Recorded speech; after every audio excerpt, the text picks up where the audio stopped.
साधी माणसं या मालिकेच्या आजच्या भागामध्ये आपण पाहत आहोत। आता आजी इकडे मीरासोबत मार्केटमध्ये आलेले असतात आणि त्या म्हणत असतात चल आपण खरेदी करूयात।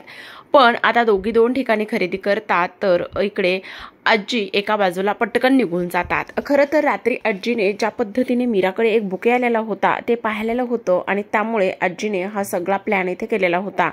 आता इकडे ह्या दोघी जणी आल्यानंतर इकडे मीरा एका बाजूला जाते तर तो जो काही गुंडा आहे तो इकडे मीराला पुन्हा छेडण्यासाठी आलेला असतो। तेवढ्यात मीरा पटकन आजीकडे जाते आणि म्हणत असते आजी नको आता इथे शॉपिंग करायची, आपण पटकन घरला जाऊयात, नको इथे थांबायचं। तेव्हा आजी म्हणतात का ग कशामुळे जायचं नाही आणि का शॉपिंग करायला आलोय ना, आपण खरेदी करायला आलोय, तुला पण दुकानात जायचंय ना, मग का घरी जायचंय, का तो गुंड छेड काढतोय म्हणून घरी जायचंय असा विचार करतेस का तू, अगं वेडी आहेस का तू। तेव्हा मीरा म्हणते आजी हो पाहिलंय मी सगळं, माहितीये मला सगळं, आणि काय ग मूर्ख आहेस का तू, तो तुझी छेड काढतोय म्हणून तू घाबरून किती दिवस पळ काढणार आहेस। आज ह्या रस्ता सोडून दुसऱ्या रस्त्याने जातील, त्या रस्ता सोडून त्या रस्त्याने जाशील, पण मला एक गोष्ट सांग, त्याला काहीतरी धडा शिकवायचा किंवा त्याला त्याची लायकी दाखवून द्यायची, तो चुकतोय, तो तुझी छेड काढतोय, तर तू फक्त गपगुमानं बघून गप्प बसणार आहेस का। अगं त्या देवीकडे बघ, ती सुद्धा स्त्रीच आहे ना, ती एक स्त्री असून सुद्धा अबला नाहीये ती, समजलं। मग ती जर इथे शत्रूंचा दुष्टांचा संहार करू शकते, ती जर शस्त्र हातामध्ये घेऊन इथे ह्या असल्या नराधमांना धडा शिकवू शकते, तर मग तू का नाही काही करू शकत, तू का त्यांची सगळं काही ऐकून घेतेस, ते तुझी छेड काढायले आणि तू गपगुमानं ऐकून घ्यायलीस मीरा, हे सगळं का आणि कशासाठी। जा गपचूप गपचूप जा आणि त्यांना चांगला धडा शिकव, लढ त्यांच्या विरोधामध्ये, आणि तुझ्यावर ते इथे आज एक जण छेड काढतोय, उद्या दुसरा येईल, परत तिसरा येईल, मग तू अशीच गपचूप आणि लपून राहणार आहेस का, नाही ना, ती समोर बघ, ती पण एक स्त्रीच आहे असं म्हणून आजींनी मीराला पाठिंबा दिलेला असतो। आता लगेचच एक मुलगा मुद्दाम मीराला धक्का मारून जात असतो। तेवढ्यातच मीरा सनकन त्याच्या कानाखाली वाजवते। मीरा म्हणते काय रे तुझी हिंमत कशी झाली अंगाला धक्का लावून जाण्याची, मुद्दामून हे सगळं करतोयस का, डोळे गेलीत का तुझे, तुला दिसत नाहीये का, असं आता इकडे मीरा बोलत असते। आता तेवढ्यातच मीराला तर आजीने पेटून दिलेलंच असतं, पण तेवढ्यात आता आजी तिथून थोड्याशा आडोशाला उभ्या राहतात, लपूनच उभ्या राहिलेल्या असतात, कारण त्यांना मात्र इथे मीरा काय करते काय नाही हे सगळं पाहायचं असतं। आता तेवढ्यातच मीराच्या समोर चंदू आलेला असतो आणि मीराच्या समोर चंदू आल्यानंतर आजी पुन्हा पाहतात तर चंदू म्हणत असतो बाई वारे किती ते तुझं गोड देखणं रूप, आणि कधी एकदा तुला पाहिल आणि कधी एकदा तुला इथे मिठीत घेईल असं झालंय मला, आणि काय रे पोरांनो त्रास देतात ह्या गुलाबी मीराला, माझ्या त्रास देतात, गुलाबासारखे तिचे ते नाजूक हात, आणि तिला त्रास देताय तुम्ही, अजिबात असं करू नका असं म्हटल्यानंतर आता चंदू म्हणत असतो चल माझ्याबरोबर चल, अख्खी सोन्याने मडून टाकेल तुला, तुला पाहिजे ते सगळं काही घेऊन देईल, आणि काय ग तो नवऱ्याने बांधलेला काळा धागा काळा दोरा इथे गळ्यात घालायला लागलेली आहेस, हा चंदू जिथे जिथे तुला हात लावीन तिथे तिथे सोन्याने मडवून टाकेन, हे घे ही सोन्याची चेन घाल आणि तो काळा धागा जो आहे ना तो काढून फेकून दे, हा चंदू तुला असं नाही पाहू शकत असं इथे तो बोलतो। तेव्हा मीरा मात्र त्याच्या हातातला तो धागा घेते आणि खाली पायाखालीच टाकते, आणि खाली धागा टाकल्यानंतर ती चेन टाकल्यानंतर स्वतःच्या पायानेच ती इथे चेन तुडवत असते, आणि स्वतःच्या पायाने तिने ती चेन तुडवल्यानंतर आता चंदूला रागच आलेला असतो। तर आता इकडे आता मीरा म्हणत असते इथे तर आजींनी मला ह्या सगळ्या गोष्टी खरं तर करायला सांगितल्यात, पण आजींनी ह्या सगळ्या गोष्टी करायला सांगितल्यानंतर मग मी आता काय करायचं आहे, आजी हा कुठे गायब झाल्यात मला तर कळत नाही असा इथे आता मीरा विचार करत असते। तेव्हा इकडे आता लगेचच तो म्हणत असतो अगं काय हे किती त्रास करून घेणार आहे स्वतःला, एवढा त्रास नको करून घेऊस, जरा तरी ऐकून घे ना माझं, आणि तेव्हा चल ना माझ्याबरोबर येतेस का तू। आता असं बोलल्यानंतर पुन्हा दुसरा गुंड येतो आणि पुन्हा तिची छेड काढण्याचं काम करतो। तेव्हा आता सगळ्यांनी मीराला इथे गोल रिंगणामध्येच घेरून ठेवलेलं असतं, ते जवळपास 4 जण असतात आणि 4 जण इथे आता मीराला त्रास देण्याचं काम करतात, ते तिची छेड काढतात आणि छेड काढत असताना चल माझ्यासोबत चल, काय आहे त्या तुझ्या नवऱ्याकडे, अगं एवढं सगळं काम करतेस आणि एवढं सगळं करून तरी काय होतंय, मग मी काय म्हणतो तुला राणीसारखं मी इथे सजवेल आणि राणीसारखं मी तुला इथे जपेल असं इथे तो बोलत असतो. तेव्हा चल येतेस का मीरा, चल ना असं तो तिला म्हणत असतो. आणि बघ ना, तुला बघितलं की असा करंट लागतोय बघ, आणि शरीरामध्ये तुला बघितलं की आता खूपच कसं तरी होतंय, त्यामुळे मला तू पाहिजेस ग मीरा, चल ना माझ्या बरोबर असं इथे आता तो बोलत असतो. इकडे आता हे सगळेजण गुंड आलेले असतात, त्यामुळे आजीला तर खूपच काळजी वाटत असते. आजी म्हणत असतात आता हे सगळं तर ठीक आहे, पण सत्याला ह्या सगळ्या गोष्टी सांगायला पाहिजेत. म्हणून आता सत्याला लगेचच त्या कॉल करतात, आणि सत्याला कॉल केल्यानंतर इथे त्या म्हणत असतात अरे सत्या कुठे आहेस तू.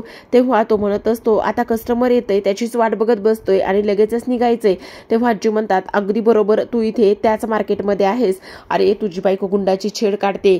तेव्हा सत्या म्हणतो काय, अरे तसं नाही, म्हणजे गुंड तिची छेड काढतायत आणि तू लवकर ये. तेव्हा इकडे आता तो म्हणत असतो अगं मग तू काय करतेस, तू बघ ना.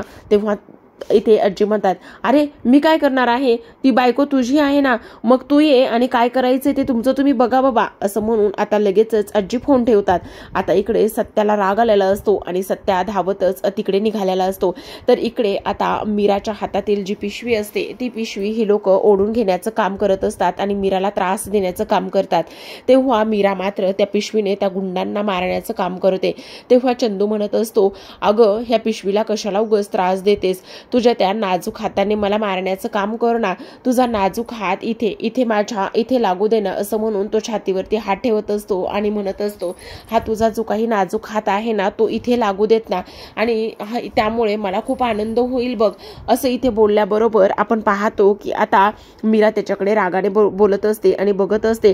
ती म्हणत असते तुम्हा सर्वांना ना तर आता पोलिसातच द्यायला पाहिजे, तुमची तीच लायकी आहे पोलिसामध्येच देण्याची. सरका व्हा बाजूला, आणि तुम्हाला आया बहिणी वगैरे कोणी नाहीयेत का घरी, तुम्ही अशी कशी इथे माझी छेड काढू शकता, तुमची हिंमत कशी होती ह्या सगळ्या गोष्टी करण्याची.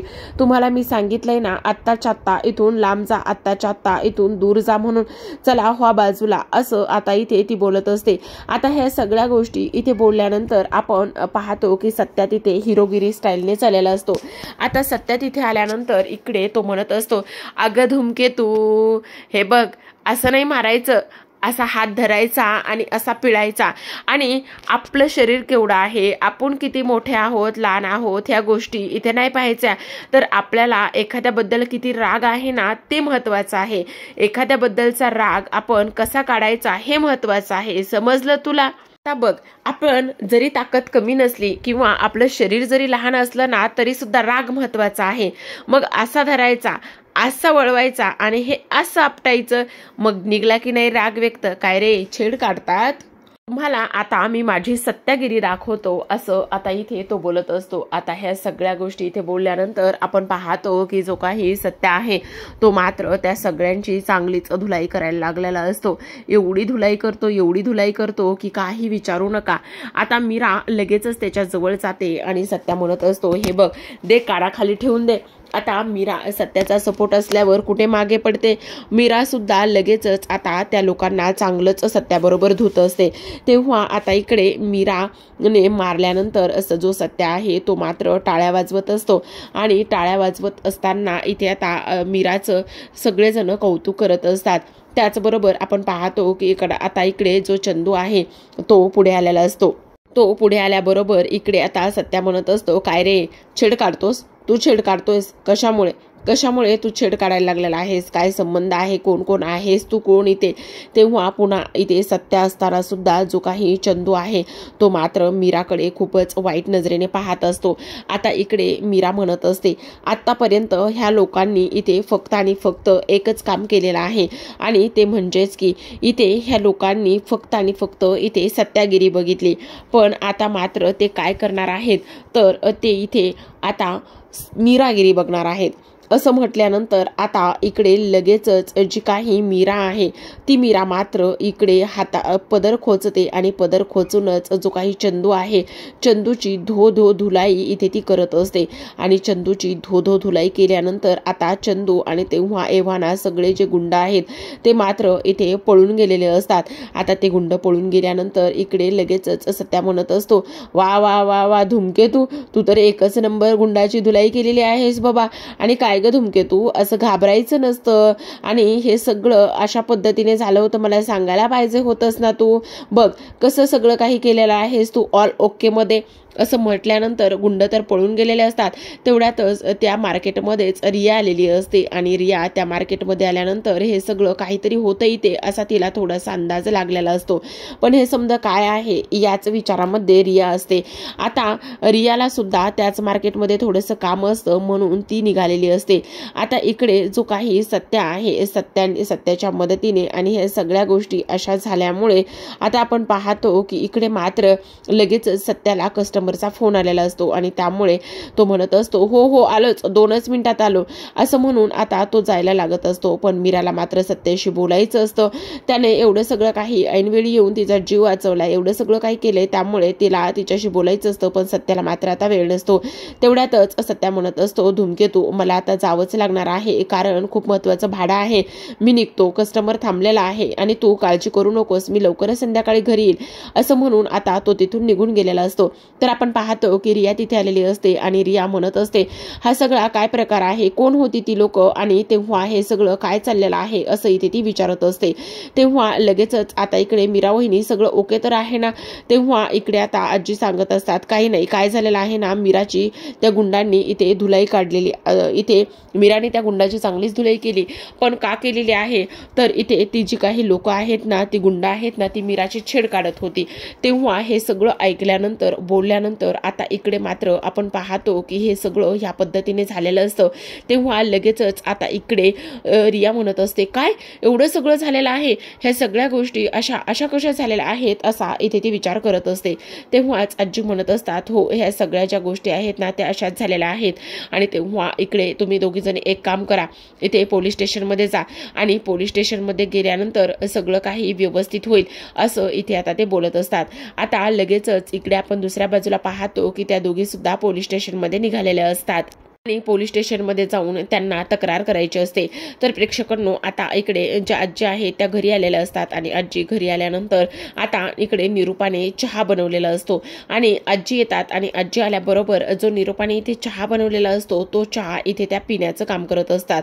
तेव्हा निरूपाला खरं तर तिने तो चहा जो आहे तो स्वतःसाठी बनवलेला असतो आणि स्वतःसाठी चहा बनवल्यानंतर इकडे मात्र निरूपा म्हणते तो चहा मी माझ्यासाठी बनवला होता.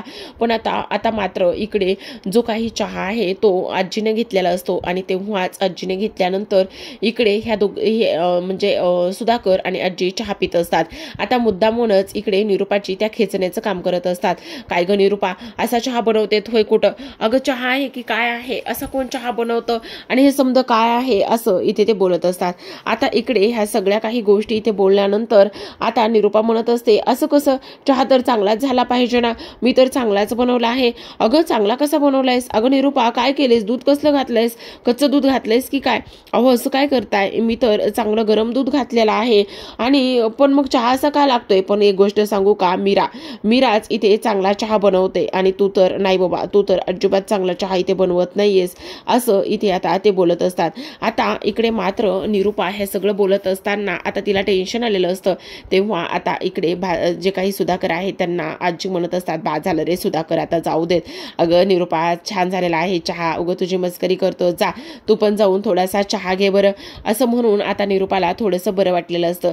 पण पुन्हा आजी म्हणतात पण काही म्हणा निरूपा, खरंच मीरासारखा चहा ना कोणालाच बनवता येत नाही. पुन्हा आता त्या इथे निरूपा अगदीच हसत असते.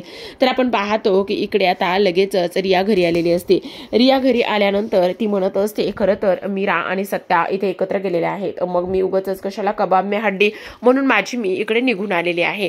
तर आता आपण पाहतो की दारावरती पोलीस आलेले असतात आणि दारावरती पोलीस आल्यानंतर निरूपा हारवाली इथेच राहतात का, निरूपा फुलवाली असं म्हटल्यानंतर आता निरूपा फुलवाली बघ कोण आलेला आहे, तुला ते आवाज देत आहेत, आता तू काय केलेला आहेस आणि ते कशासाठी इथे आलेले आहेत. खरं तर पोलीस असतात आणि पोलिसांना इथे पाहिल्यानंतर सगळ्यांना खूपच मोठा धक्का इथे बसलेला असतो की पोलीस इथे का आणि कशासाठी आले आहेत असा प्रश्न इथे पडलेला असतो. तेव्हा हो फुलवाली इथे बोला ना, तुम्ही कोण आहात, म्हणजे काय झालेलं काय आहे असे प्रश्न विचारतात. तेव्हा पोलीस म्हणतात ते कसे आहात आणि अगं मम्मा काय हे तुला न्यायला आले ते, हे गपरे मी काय फुलवाली आहे का, काही काय बोलतेस, अहो इन्स्पेक्टर साहेब काय झालंय ते सांगताल का? सुधाकर म्हणतात. हो, तुम्हाला आता आमच्याकडे इथे पोलीस स्टेशनला चौकशीसाठी यावं लागणार आहे, चला गपचूप. असं म्हटल्यानंतर आता इकडे खूपच कालवा सुरू असतो. ओ इन्स्पेक्टर साहेब काय झालेलं आहे ते तरी सांगणार आहात का? तुम्ही ते पोलीस स्टेशनला आल्यावरच तुम्हाला सगळ्या गोष्टी समजतील. आम्ही ते आता ह्या सगळ्या गोष्टी नाही सांगू शकत, त्यामुळे तुम्हाला पोलीस स्टेशनला यावं लागेल. सगळेजण काय झाले नाही असं तुम्ही करू शकत नाही म्हणून गोंधळ घालत असतात. तेव्हा इन्स्पेक्टर जोरातच ओरडतात आणि म्हणत असतात, ए गप्प बसा, एकदा सांगितलेलं कळत नाही का? पोलीस स्टेशनला यावंच लागेल म्हणून. समजलं तुम्हाला? तिथे आल्यावर सगळं काही समजेल. तेव्हा मात्र आता इकडे सुधाकर म्हणत असतात, असं कसं पोलीस स्टेशनला यायचं? काय झालंय नेमकं? काय केलेलं आहे? काय झालंय ते तरी सांगणार आहात का? तेव्हाच आता इकडे इन्स्पेक्टर साहेब म्हणत असतात, इथे तुमच्या फुलाच्या दुकानामध्ये इनलिगल व्यवहार होत आहे. तेव्हाच आता निरूपा म्हणत असते, काय काय होतंय काय? तेव्हा आता इन्स्पेक्टर साहेब म्हणत असतात, इनलिगल म्हणजे अवैध व्यवहार तुमच्या दुकानामध्ये होत आहे असं इथे आता इन्स्पेक्टर साहेब बोलत असतात. तेव्हाच निरूपा म्हणत असते, नाही नाही माझा काही संबंध नाहीये, मी काय नाही केलेलं, तुम्ही मला नका घेऊन जाऊ असं म्हणूनच ती आता आरडाओरडा करत असते, गोंधळ घालण्याचं काम करत असते. सुधाकर म्हणतात, अहो असं काय करताय साहेब? इनमीन 3 दिवस झाले दुकानाला इथे ओपनिंग करून, आम्ही साधी माणसं आहोत, आम्ही असं नाही करू शकत. तेव्हा निरूपा इकडे पंकजकडे रिक्वेस्ट करत असते, अरे तुझी पोलिसात ओळखत आहे ना, कर ना पटकन, ओळख आहे ना, कर ना पटकन फोन आणि थांबव ना, मी काही नाही केलेलं आणि मला पोलीस घेऊन जातील. तेव्हा पंकज म्हणत असतो, गप्प बस. तेव्हा निरूपा म्हणते, अरे असं काय करतोयस, गप्प बस, मी तुझी आई आहे ना, मग तू थांबव ना त्यांना, थांबव ना, आईसाठी एवढं करणार नाही का? तेव्हा आता पंकज म्हणत असतो, मम्मा कसं सांगू तुला, आता मी जर काही बोलायला गेलो तर ते लोक मलाच आत टाकतील ना, मी नाही हे सगळं काही करू शकत, असा पंकज मनामध्येच बोलत असतो. तर आपण पाहतो की इकडे आता दुसऱ्या बाजूला सुधाकर म्हणत असतात, हे बघा तुम्हाला काहीतरी चुकीची माहिती मिळालेली आहे, तिथे आमच्या दुकानामध्ये असं काही होत नाही आणि होणार सुद्धा नाही. अहो खरंच आम्ही तुम्हाला सांगतोय, आम्ही एकदम साधी माणसं आहोत, तुम्ही प्लीज आमच्यावरती विश्वास ठेवा. आता इन्स्पेक्टर साहेब म्हणत असतात, हे बघा मॅडम, तुमच्या विरोधात इथे तक्रार आहे आणि तुम्ही जर कॉपरेट नाही केलं तर आम्हाला जबरदस्ती तुम्हाला घेऊन जावं लागेल. प्लीज तुम्ही आत्ताच्या आत्ता आमच्यासोबत चला. तेव्हा आता इकडे रवी म्हणत असतो, इन्स्पेक्टर साहेब प्लीज एकदा ऐकून तरी घ्या ना आमचं. तेव्हा सुधाकर म्हणतात, हो साहेब, इथे तिनं काहीच नाही केलेलं. तर निरूपा म्हणत असते, हो मी खरंच सांगते, मी काहीच नाही केलेलं. पण इकडे आता लगेचच इन्स्पेक्टर साहेबांचे आदेश असतात आणि लगेचच ते इकडे निरूपाला पकडायला आलेले असतात. निरूपाला आता त्या लेडीजच्या आहेत त्या दोन्ही हाताला पकडतात आणि तिथून घेऊन जाण्याचा प्रयत्न करत असतात. इकडे निरूपा म्हणत असते, मला सोडा, मी काही नाही केलं, वाचवा मला असं म्हणून आता निरूपा सरते शेवटी दरवाजाच्या बाहेर पाऊलच टाकणार असते. पण प्रेक्षकांनो इकडे सगळेजण तिला अडवण्याचं काम करत असतात. पण इकडे इन्स्पेक्टर साहेब मात्र कोणाचं काहीच ऐकत नसतात. जेव्हा निरूपा एक पाऊल बाहेर टाकते तेव्हा समोर सत्या आणि मीरा आलेले असतात. प्रेक्षकांनो सत्या आणि मीरा आल्यानंतर आता इकडे निरूपाला कसं वाचवतील हे आपल्याला उद्याच्या भागामध्ये पाहायला मिळणारच आहे. पण त्याआधी चॅनलवर नवीन असाल, चॅनलला सबस्क्राईब केलं नसेल तर नक्कीच करा. कारण इकडे आता ज्या मुलांनी इथे निरूपाची साथ दिलेली नसते त्या मुलांच्या विरोधात आता इकडे सत्या आणि मीरा गेलेले असतात. आणि इकडे मीरा म्हणत असते, तुमची हिंमत कशी झाली इथे त्यांना अटक करण्याची आणि काय पुरावा काय आहे तुमच्याकडे? म्हणत असते, एखाद्याने कोणाच्या तरी सांगण्यावरून तक्रार केली आणि तेव्हा तुम्ही त्यांना घेऊन जाणार आहे तर आम्ही अजिबात घेऊन जाऊ देणार नाही. तेव्हा इन्स्पेक्टर साहेब म्हणत असतात, तिच्याबरोबर तुला सुद्धा आत टाकेल. तेव्हा सत्या म्हणतो, ज्याने कोणी तक्रार केलेली असेल ना त्याला आमच्यासमोर घेऊन ये. तेव्हा इन्स्पेक्टर साहेब म्हणतात, आमच्यावर पोलिसावर दादागिरी करतोत. तर आता मीरा आणि सत्या निरूपाच्या समोर खंबीरपणे उभे राहिलेले